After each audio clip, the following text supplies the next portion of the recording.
আসসালামু আলাইকুম সবাইকে, কেমন আছেন সবাই? সোনিয়াস কিচেন অ্যান্ড ব্লগসে আপনাদেরকে সুস্বাগতম জানিয়ে শুরু করছি আমার আজকের ভিডিও। আজকে রান্না করছি মুরগির মাংস দিয়ে ভুনা খিচুড়ি। তো চলুন আমার রান্নাটা স্টার্ট করা যাক। তো খিচুড়ি রান্নার জন্য একটা পাতিলের মধ্যে আমি তেল দিয়ে পেঁয়াজটাকে ভালো মতো ভেজে নিচ্ছি। আমি এটা পেঁয়াজ বেরেস্তা করব, এটা যখন ব্রাউন কালার চলে আসবে তখন আমি পেঁয়াজটাকে উঠিয়ে নিয়েছি। তারপরে এই তো পেঁয়াজ ভাজা তেলটার ভিতরে আমি বাটা মশলাগুলো একে একে দিয়ে দিচ্ছি।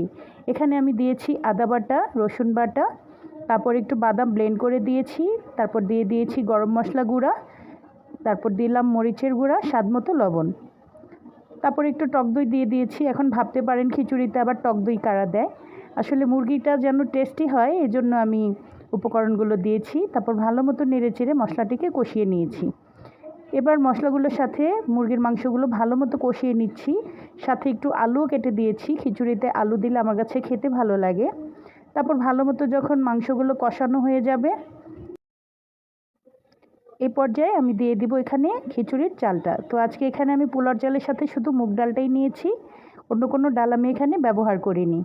তারপর মুরগির মাংসের ভিতরে আমি আমার ধুয়ে রাখা চালটা দিয়ে দিলাম। তারপর চালের সাথে মাংসগুলো ভালো মতো নেড়ে চেড়ে আমি মিশিয়ে নিচ্ছি। যখন চালটা ভালো মতো ভাজা হয়ে যাবে এ পর্যায়ে আমি পাশের চুলায় গরম পানি করে রেখেছিলাম, সেখান থেকে আমি এখানে গরম পানি দিয়ে দিচ্ছি। তারপর পরিমাণ মতো পানি দেওয়া হয়ে গেলে আমি একটু ভালো মতো নেড়ে চেড়ে দিব।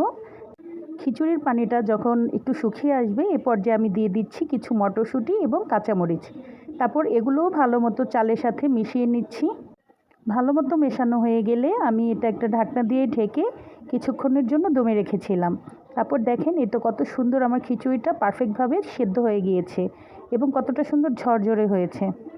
তো এই পর্যায়ে আমি এখানে দিয়ে দিব পেঁয়াজ বেরেস্তা, আমি যেটা ভেজে রেখেছিলাম শুরুতে আপনারা দেখেছেন। তো পেঁয়াজ বেরেস্তাটা দেওয়ার পরে এটার কালারটা আরও বেশি সুন্দর লাগছে। খিচুড়ির সাথে খাওয়ার জন্য আমি একটু সালাদ করেছিলাম, তো এই সালাডটাও এখন মেখে নিব। তারপর আমি একটা প্লেটের মধ্যে খিচুড়িটা বেড়ে নিচ্ছি, আমার বাচ্চাদেরকে খাওয়াবো এজন্য। তো খুব মজা হয়েছিল আসলে খিচুড়িটা এভাবে করে রান্না করে খেলে কিন্তু ভালো লাগে। আমার বাচ্চারা চিকেনটা খুবই বেশি পছন্দ করে, তাই আমি কিছুদিন পরপরই ওদেরকে চিকেনটাই করে দিই।